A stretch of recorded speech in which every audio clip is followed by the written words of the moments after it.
Hello, in this tutorial, I will teach you how to cancel Justfit subscription. So please watch till the end to properly understand the tutorial. And if you want to create an account on Justfit, you can use the link in the description and you may get discount and rewards upon signing up. So without further ado, let's get started. So in order to delete subscription on Justfit, just go to your Play Store and go to your profile. And under your profile, just click payment and subscription right here. So I'm just going to click this my icon right here on the top right corner. And after that, I can just click payments and subscription. And under subscription, I can just click it again.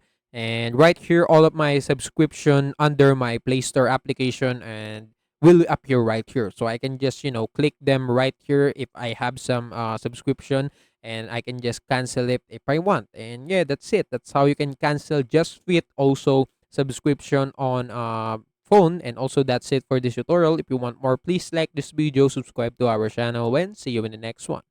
Bye.